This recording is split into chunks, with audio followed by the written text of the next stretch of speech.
Hey there everybody, this is Joshua Orro, host of Mustang Prince Orro Reports. Well folks, it's time for me to make another countdown video, and this is something I've been planning to do for months now. But to start things off, let's talk about a reviewer who I've been following since summer 2011, and the guy who inspired me to make my own blog show, Mustang Prince Orro Reports.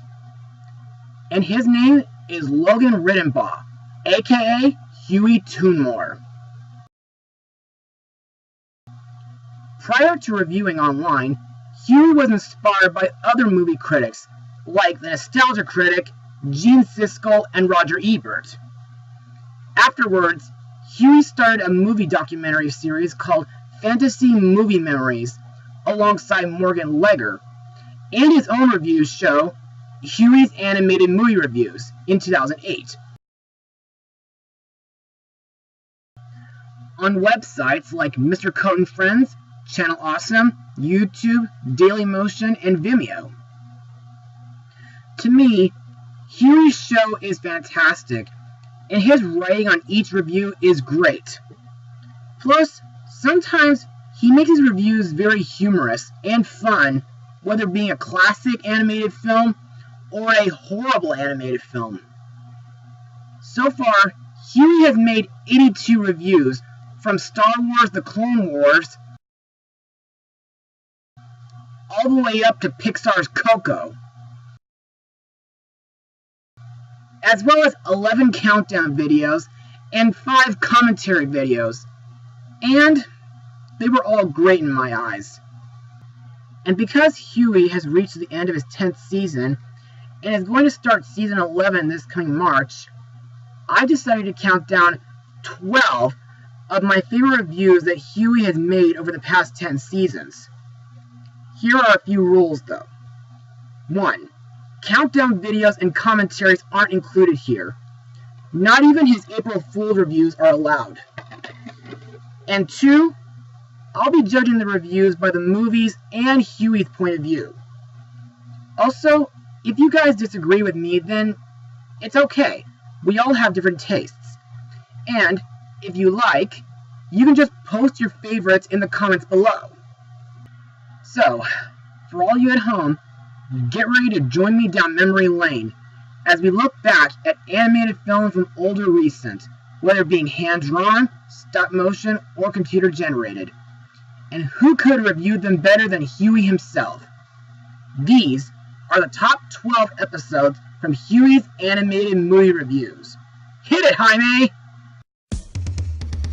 Here comes Hewy, gonna give you the news. Time to watch his animated movie reviews, whether hand-drawn, CGI, puppets, or clay. If you've got a good story, you'll be making his day. See you at the movies, cartoon movies. See you at the movies, hold on to. See you at the movies, like nobody's business. Hey, see you at the movies, animated movies that is.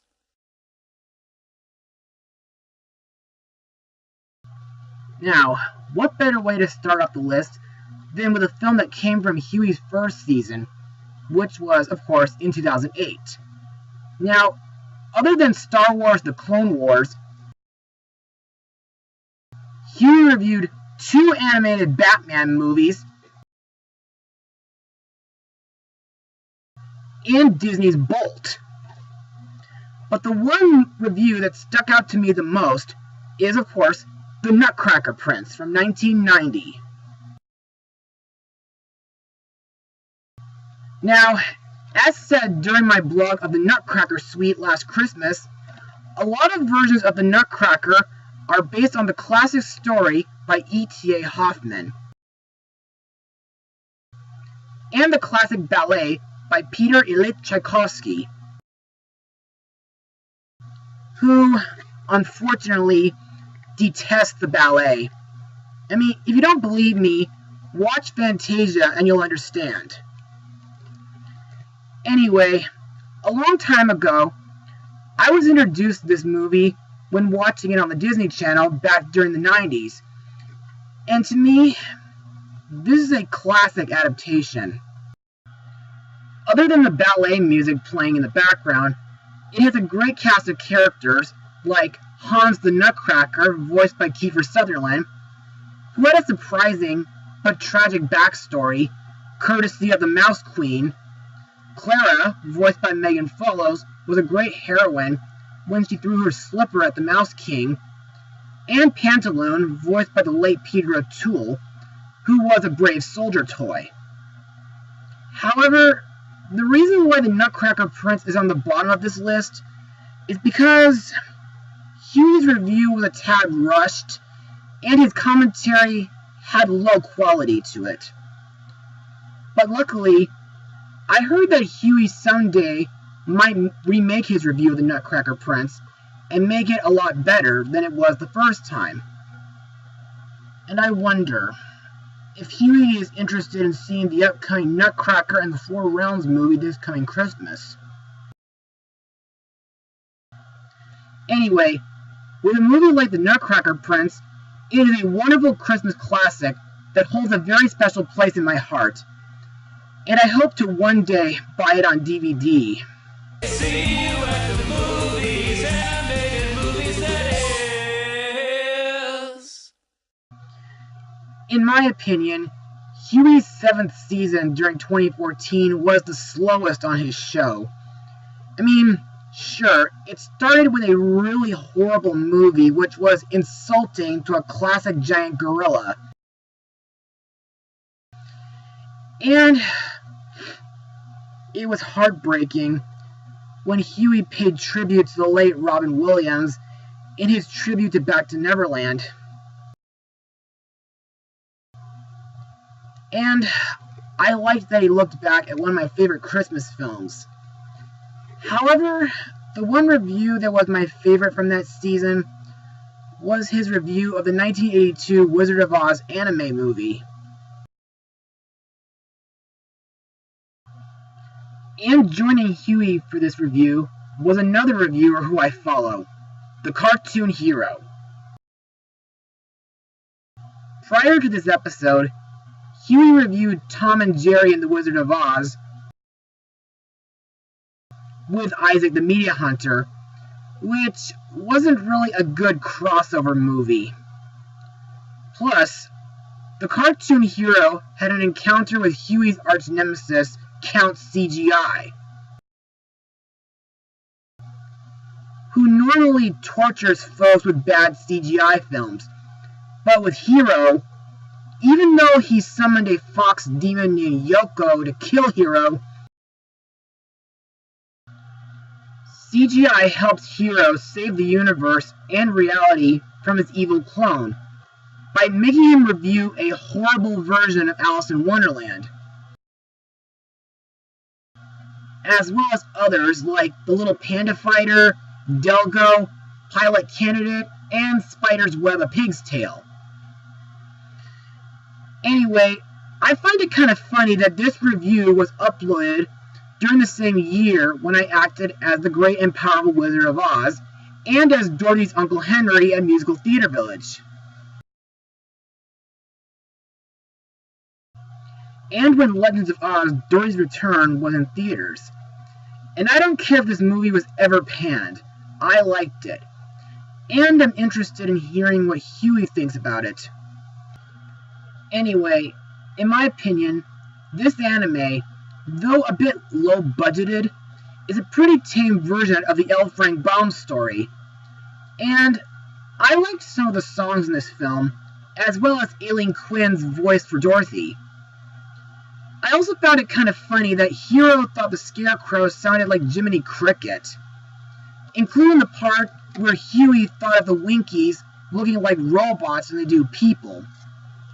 In fact, that's almost pretty similar to what I thought of the Stormtroopers in Star Wars. Also, it was interesting when Hewy compared several parts of this anime to the W.W. Dinslow book illustrations, as well as mentioning that a Khalida had a Gyra roar.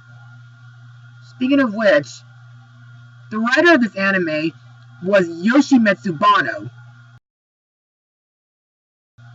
who a few years ago produced the 2014 Godzilla movie, which was pretty cool. Plus, the Wizard of Oz's 4 forms were pretty interesting. Also, in my eyes, this animated version of The Witch of the West looks very intimidating, though Margaret Hamilton's portrayal from the 1939 film is much scarier. And I think Hewy's drawing of the witch looks very good too. Plus, they mentioned that the Witch of the North technically wasn't in the live-action film, and Glinda played both the good witch's roles. I also found it interesting that Hewy mentioned the 1986 anime series, also known Mahotsukai, or The Wonderful Wizard of Oz anime series, which I rented from Netflix back in 2008. Anyway, while I'm glad that Hewy likes the original book, the 1939 film, and the 2 Disney films, I wonder if Hewy has ever seen Journey Back to Oz, starring Judy Garland's daughter, Liza Minnelli. And I hope Hewy is excited for the upcoming movie version of Wicked, which will be in theaters during December 2019. With a review like this, Hewy and the cartoon hero made an awesome team. See you at the movies, animated movies that is. Say, do you know the most interesting thing about online reviewers? They introduce you to movies that you never heard about during your childhood. And there are 2 films that came from overseas that I'd never known about until Hewy reviewed them. One came from the UK, and the other came from Japan. Let's start with the first movie in my tie, Freddy as FR07. Now, I was first introduced to this movie by one of South Jersey Sam's Halloween fan-made music videos on YouTube, which played the catchy villain song Evil Mania. Unfortunately, I don't think it's on YouTube anymore. Also, the song was featured on Hewy's Top 20 Greatest Animated Villain Songs, and in my eyes, it's a very catchy showstopper with 70s funk and 90s hip-hop. As for the movie itself, well, despite its poor critical and financial reception, I wanted to give this movie a chance after watching Hewy's countdown video and review, and after watching the uncut UK version on YouTube, I enjoyed it as equally as he did. I also found it interesting that Ben Kingsley can pull off a good French accent while voicing Freddy. And the villains Elsa Primo and Messina are very sinister. Also, other than Evil Mania, I also liked the Shy Girl song sung by Nessie.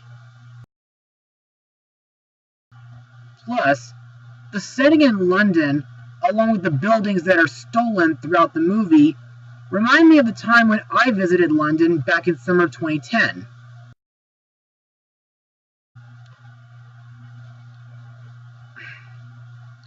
I also agree that the green frog car, Nicole, was pretty much a big lipped alligator moment, due to the fact that the movie never explains where it came from, nor does it come along with Freddy and his friends on their main mission. As for the second movie, Winds of Change, well, this one I was introduced to from Zach Kenny, aka Average Joe Artworks title card on DeviantArt, who is actually working for Hewy these days, I think. And when I first found out about it, I had a feeling that this would be the movie that Hewy would be reviewing with the sadistic Diamanda Hagen, in exchange for Count CGI's Skype address.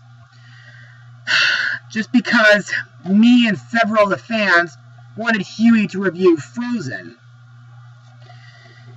And I can't believe that Diamanda sent Hewy the Groovenian's pilot courtesy of CGI.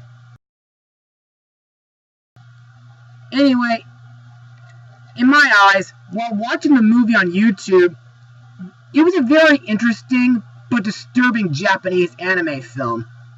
And I was more surprised that it was produced by Sanrio, the same company that made the Unico films that I blogged back in fall 2014.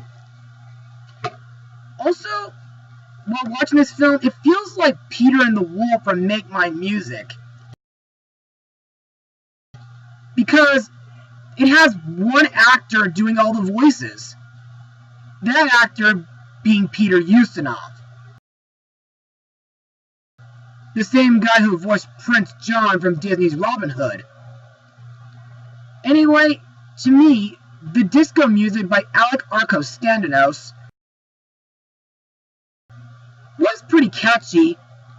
Also, some of my favorite stories in this movie were of Orpheus and Eurydice, as well as Perseus and Medusa. The story of Actaeon was a tad violent, with Actaeon stabbing a boar, as well as getting torn apart by his dogs, and mature with Diana bathing in a waterfall. Aglaurus and Hersey's story was pretty dark, and the story of Phaeton had a hot ending. No pun intended, though.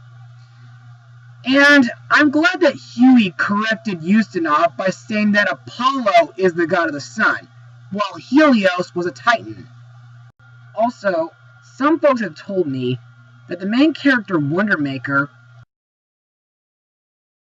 looks almost like Pinocchio in a way, and I actually have to agree with them, even though I think his role as Hermes makes him look like Peter Pan in my opinion. Plus, I find it kind of strange that there were sweets and candy in the underworld, along with Cerberus being an Orthros. Also, Medusa in this movie was really scary. And of course, Pegasus had an interesting design to it. Plus, Diamanda may have been a tad obnoxious and intense while holding a chainsaw on her lap, but she did bring up interesting points, like when she said that Hades was the least evil out of all the Greek gods. And I find it kind of funny when she tried to impersonate Queen Grimhilda from Snow White. While the goddess of envy was on screen, that is. But I find it very mean when Hagen said the F word, which, thank God, I never use on my show. Also, her minion had an interesting cameo in this review. Freddy as F-07 and Winds of Change. Two foreign films which you guys should definitely check out. See you at the movies, animated movies that is. Like Season 7, Season 10, which was last year, was another slow season on Hewy's show. I mean, he reviewed films like Dragon Ball Z Cooler's Revenge, Coco, and Wonder Woman, which I mentioned during my blog on the recent live-action Wonder Woman movie. But the one movie that stuck out to me the most during Season 10 was Superman Doomsday. As most of you know, Superman is Hewy's favorite superhero, and I find it pretty funny that the review was posted during Independence Day last year, the same time as when my blog of Captain America Civil War was uploaded. Anyway, when I found out that Hewy was reviewing this movie, I realized I'd never seen it before, and I decided to rent it from Netflix. And in my eyes, it's a very serious movie, but very action-packed at the same time, with all the daring fight scenes, not just with Superman fighting Doomsday, which leads to his supposed death, but also his battle with his evil clone, whom Hewy named Captain Hypocrite. Anyway, what I liked about this review, even though Hewy was disappointed that it didn't follow the Death of Superman comics 100%, was Lex Luthor's role in this film. Even though, like Hewy, I was shocked that Lex killed his right-hand woman, Mercy Graves. Plus, I liked the scene where Superman was trying to find a cure for cancer. Wish he could find a cure for the cancer that infected my left femur. And I find the part where Hewy called Superman's robot assistant Tom Kennybot was pretty funny, since Tom Kenny voiced him in the movie. Another thing I liked was Hewy's camera operator, Kate's explanation that Superman didn't really die in the comics, and that fans were upset about that fact. Speaking of which, I know that Kate is a horse, and we don't really know what she looks like yet. But I gotta say, no matter what she'll look like someday, I'm sure Kate is a beautiful horse. I'm a Mustang Prince, okay? I can't help it. Another thing to mention is that even though Lois Lane had a real habit of getting herself into trouble, she was still a great character nonetheless. And I liked John DiMaggio's voice as Toyman. However, there were two things that kind of gave me chills. One is where Superman's evil clone uses his laser vision on his head and uses scissors to cut a lead orb out of it. And the other is where Lois uses a syringe on Lex Luthor. Ooh, boy. Those tools have been freaking me out since I was little. Anyway, while this movie is good, even better than Batman v Superman, the reason why it's so low on this list is because, sadly, at the moment, we can't watch the review on Mr. Coates' website due to VidMe getting shut down last December. And I hope Hewy can fix this problem soon. With a review like Superman Doomsday, it made a great intro to the DC animated universe. See you at the movies, animated movies that is. Season 3 from 2010 was really a fantastic time for Hewy's show. He got to work with Digimon, dragons, toys, supervillains, wolves, owls, rescuing mice, and a princess with long blonde hair. He even took an exciting adventure to find Halley's Comet with Hymatude. But for me, his best episode from Season 3 was his first Halloween special, where he reviewed the scary Godmother movies. And joining him was a reviewer who led me to Hewy in the first place, that being the host of Animation Look Back, Animat's Reviews, and the Epic Mickey Files, Animat.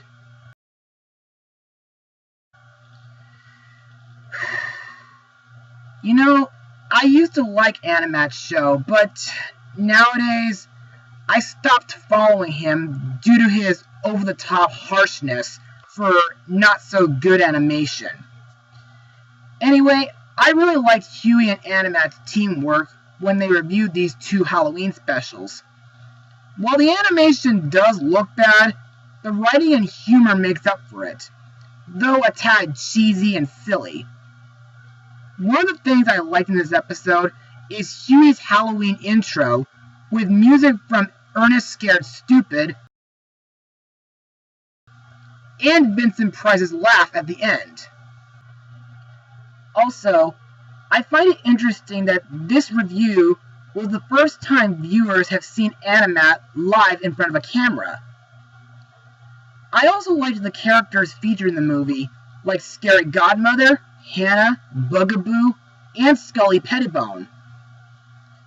I also liked that Hewy mentioned that Count Max, Ruby, and their son Orson are more tolerable than the vampires from this franchise. Also, while they did mention voice actors like Gary Chalk and Scott McNeil, I'd like to point out two actors that they didn't mention during the review. For example, both Scary Godmother and Ruby are voiced by Tabitha St. Germain, whom My Little Pony fans know as Rarity and Princess Luna. And Hannah is voiced by Britt McKillop, who also voiced Princess Cadance. Also, I think the dance sequences in both these movies are really catchy, and I like the part where Hewy took notes after Scary Godmother made a tutorial on how to shut Harry the Werewolf up with crackers mixed with jam and peanut butter. Also, I think the second movie is a lot better, since the first movie was technically about a Halloween party, and in the sequel, Hannah has gotten over her fears and is now friends with Bert, Katie, and Daryl, even though they did try to scare her in the first movie. And I also like that there's a plot about Jimmy trying to stop Halloween by smashing pumpkins, vandalizing candy and costumes, and throwing toilet paper over the spook house. In fact, that makes him very Grinchy. Speaking of which, I liked the parts where You're a Mean One, Mr. Grinch is played during the review, and that scareball sequence was pretty funny. Also, after this episode, Hewy made 3 more Halloween reviews, which were Paranorman, Hotel Transylvania, and Frankenweenie, including his top 13 scariest animated monsters countdown, and hopefully this coming Halloween, Hewy can get back to making another one. With Scary Godmother, these 2 specials will make Halloween a real spooktacular. See you at the movies, animated movies that is. Season 4, 2011, the year I was first introduced to Hewy's show. This was also the year where everyone was introduced to the Eagle Count CGI, who appeared in reviews of Romeo and Juliet, Rango, Mars Needs Moms, Kung Fu Panda 2, and Cars 2. And I hope that CGI hasn't found out that I dressed up like him 2 Halloweens ago. Hewy also got to visit Rio de Janeiro, the 100-Acre Wood, some dancing penguins, as well as 2 Christmas adventures, one with Santa's son, Arthur, and the other one with Mr. Bumpy. Anyway, the number 7 spot is going to a childhood classic about trains, The Little Engine That Could.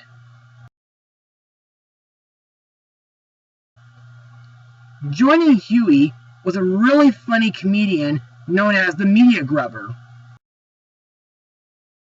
along with Thomas the Tank Engine, Percy, and Sir Topham Hatt, all voiced by Grubber himself. Now, unlike Hewy, I watched this movie a lot when I was little.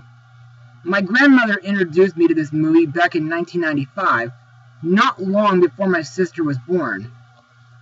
In fact, my grandmother has introduced me to other animated films that Hewy has reviewed over the years, like Ferngully the Last Rainforest, The Rescuers, Annabelle's Wish, The Jungle King, and another movie that might appear up the list.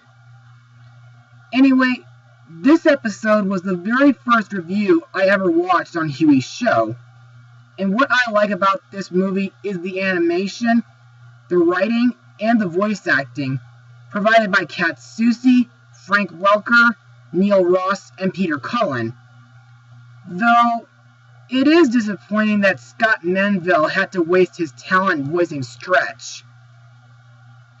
I also love the song Nothing Can Stop Us Now, which is sung while Tilly and the toys are journeying up the mountain and going back down towards the town. And despite the fact that this movie is about 30 minutes long, the story is very captivating that viewers won't even notice, which is pretty similar to what I thought about The Crippled Lamb. And, like Hewy, I think this adaptation is a lot better than the original book by Waddy Piper. Heck, even a lot better than the CGI remake from 2011.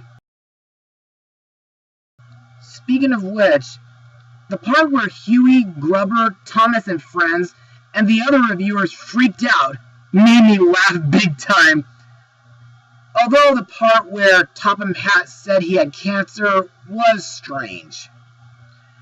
I also laughed when Hewy slapped Grubber at the beginning of the review. Plus, the comments that Thomas and friends make during the review were very cute and funny.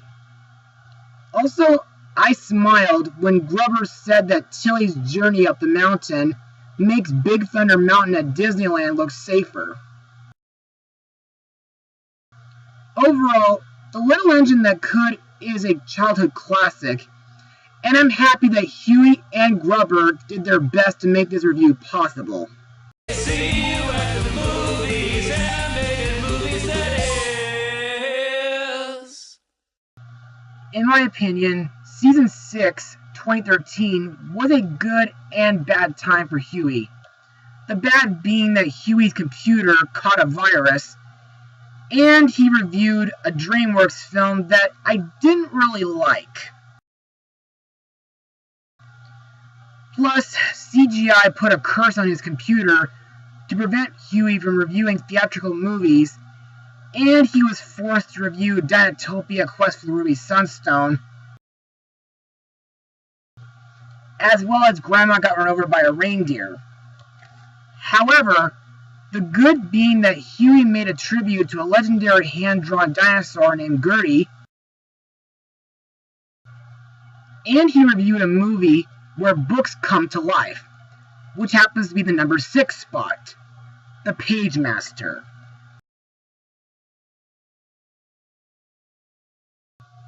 And joining Hewy for this review was Joey Tedesco from Cartoon Palooza. Anyway, like The Little Engine That Could from earlier, The Pagemaster is another film that my grandmother introduced me to when I was little. And even though it wasn't my favorite back then, I grew to like this movie more as I got older, especially with the books that I grew up reading like Harry Potter, The Magic Treehouse, Chronicles of Narnia, and others. Plus, it's been about 5 months since I made my own blog on The Pagemaster, courtesy of a text request.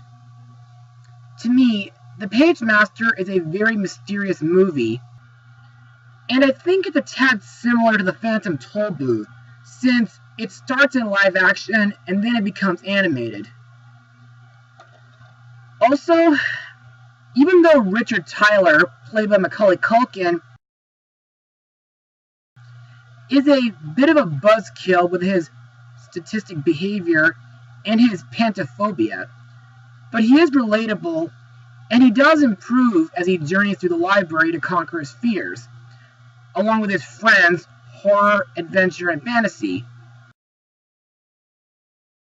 who, in my eyes, are the most memorable characters in the movie. Though, I find it kind of interesting that Joey mentioned that Adventure is the original Jack Sparrow, since he got slapped by fantasy. I also like the stories that are shown throughout the movie, like 20,000 Leagues Under the Sea, The Raven, Mother Goose, Gulliver's Travels, and more.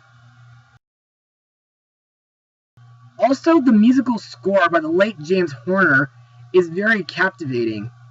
Plus, the song, Whatever You Imagine, sung by Wendy Moten, is very inspirational. Plus, I really like the worlds that Richard and his friends go through on their journey, like the creepy mansion of Dr. Jekyll in the horror section, the oceans of the adventure section, and the magical, imaginary fantasy section. I also find it interesting that this movie is packed with Star Trek and Wizard of Oz references. Plus, like Hewy, Mr. Hyde scared me as a kid, and it makes me wonder why he wasn't included on Hewy's top 13 scariest animated monsters. And I also have to agree that Jim Cummings is awesome at voicing John Silver. Also, I felt like the Moby Dick scene was pretty intense, with the backgrounds red and all. Lastly, the dragon battle at the end of the movie is very epic, though the part where Joey mentioned that Jack the Giant Slayer ripped off this scene was a bit of a spoiler. With a movie like The Pagemaster, it's a movie that'll always influence everybody to open up their imaginations and read more books in their future. See you at the movies, animated movies that is. You know, Season 2, back in 2009, was a really busy year. Some of Hewy's reviews were held in the now demolished 2D studio, thanks to a giant meatball crashing into it. And he had several collaborators joining him during that time, with films like Monsters vs. Aliens, The BFG, and The Black Cauldron. And in my eyes, my favorite episode where Hewy was in his 2D studio and had a collaborator was The Last Unicorn. And joining him was the adorable Raushutsu, aka Danny, who I think is a really cute Sonic character. She also got to collaborate with Hewy in reviews like Fantasia 2000, A Christmas Carol with Jim Carrey, and The Polar Express. Anyway, back to The Last Unicorn. This is another movie that I didn't know about during my childhood, up until 2007 when I rented it from Netflix, and I fell in love with this so much that I bought it from Target in 2011. And I'm glad I blogged The Last Unicorn to start my third season on Mustang Prince Orro reports. The things that I liked in this movie is the animation provided by Topcraft, and I'm surprised that it was released a month after their version of The Wizard of Oz, which I mentioned earlier. And this movie was directed by the legendary Arthur Rankin and Julius Bass,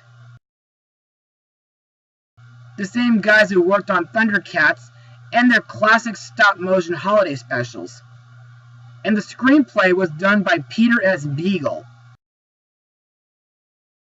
the author of the original book. I also like the part where Hewy and Danny mentioned that the movie's animation is pretty similar to Little Nemo, which is a movie that I hope he reviews someday. I also think that the story of The Last Unicorn is very enchanted, and I love the songs provided by folk rock band America. My favorite song being the title song, The Last Unicorn. And boy, is this song really beautiful. And I'm happy that I got a chance to sing my own cover for voice class at college.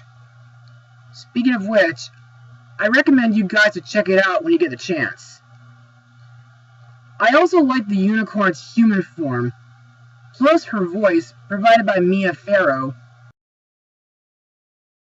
makes her sound very innocent, and her relationship with Prince Lear is very sweet.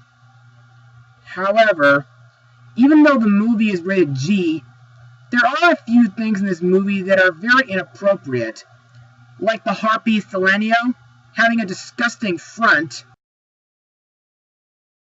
and the scene where Smendrick is tied to a tree. Also, I think the Red Bull, who I call El Rosso, is very frightening.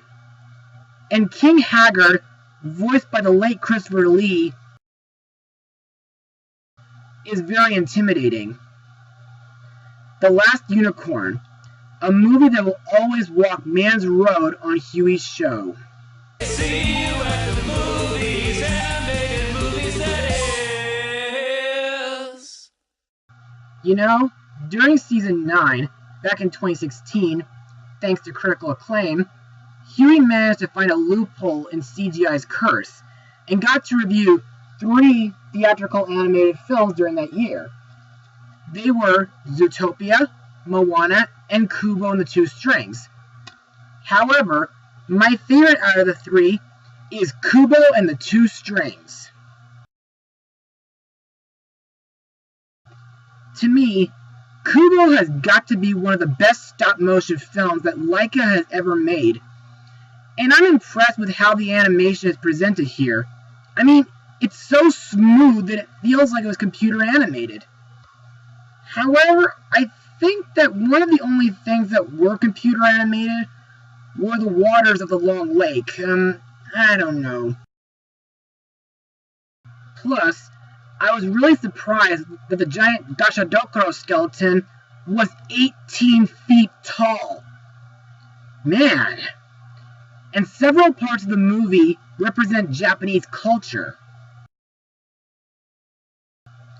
As for the characters, Kubo is a strong lead character, and I'm impressed with what he does with his shamisen. Monkey is a no-nonsense ape who is very protective of her son. Beetle is a very skilled archer and is very funny. The Moon Sisters are very frightening with their style of movements, their creepy masks, and the way they talk with Rooney Mara's voice, which is very bone-chilling. And the Moon King is very threatening for a villain, especially with Voldemort himself, Ralph Fiennes, voicing him. And his Moon Beast form is really amazing, and I didn't even know that it was inspired by a prehistoric fish until Hewy brought it up. I also liked Regina Spektor's cover of While My Guitar Gently Weeps. Overall, Kubo is a great stop-motion movie, and thanks to Hewy's review, this movie will make viewers gently weep. See you at the movies, animated movies that is. Admit it, this had to go on the list, because The Swan Princess is said to be the strongest animated princess movies ever made, and one of Richard Rich's best films after leaving Disney. And despite the fact that it was a bomb at the box office, it did manage to get a cult following, as well as getting 2 direct-to-video sequels during the late 90s.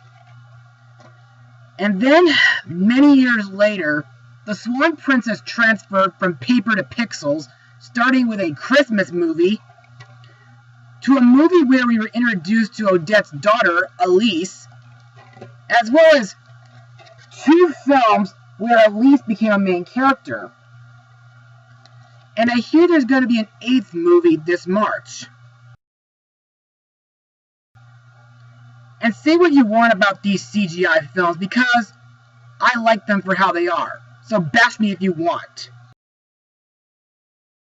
Plus, Richard Rich did answer several questions about the franchise from several Swan Princess fans, which you can find at this website listed here.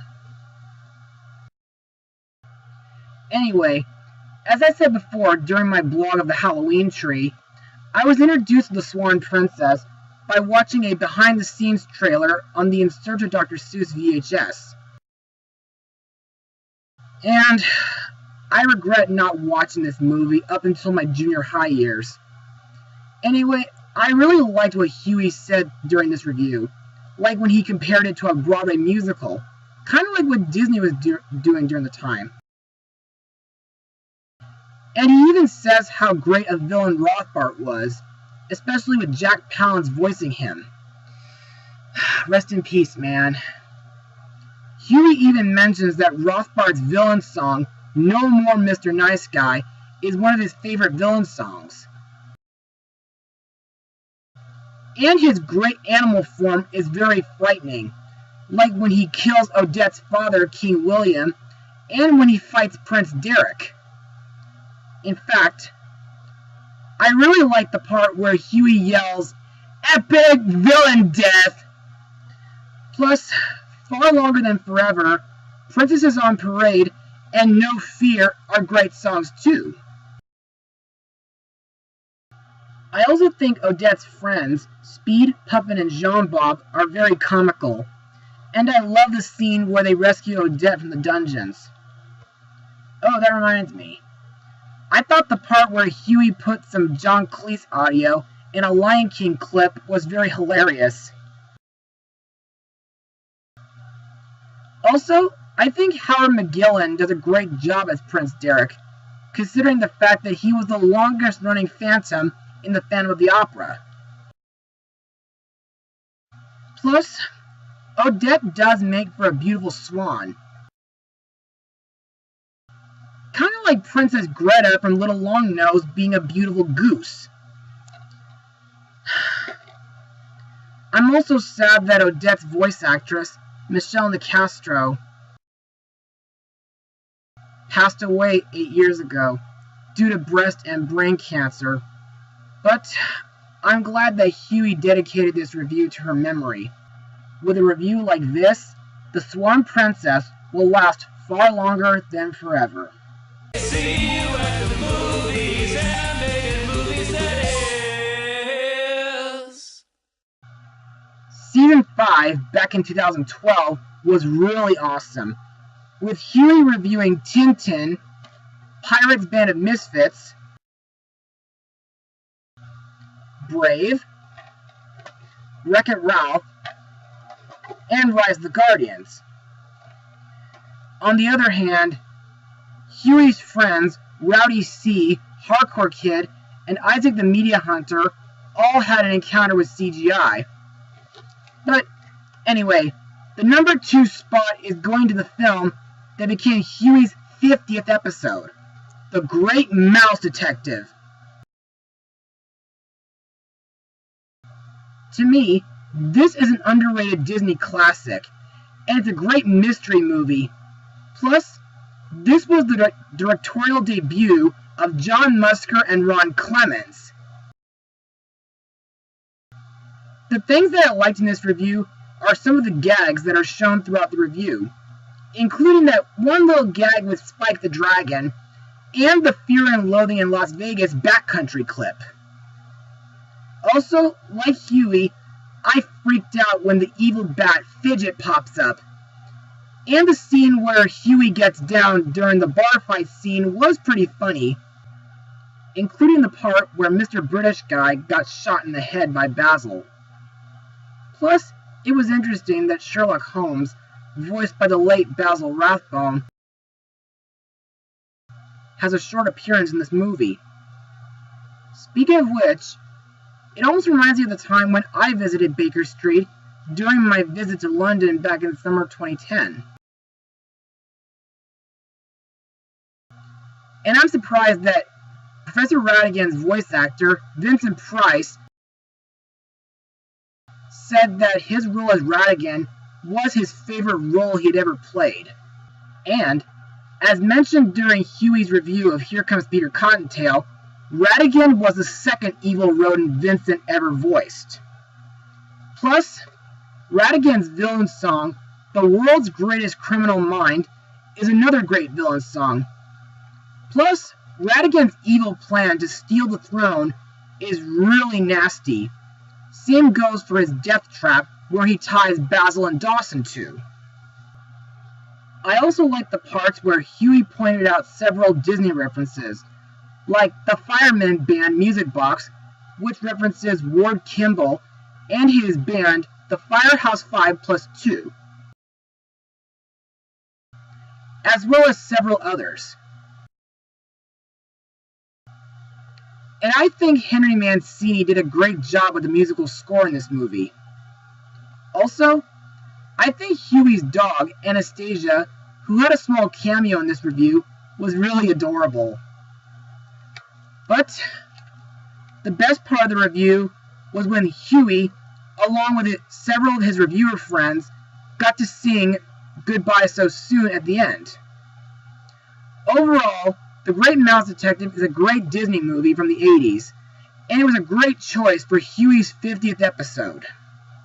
Now, before we move on to the number one review that Hewy has ever made, I'd like to have an honorable mention.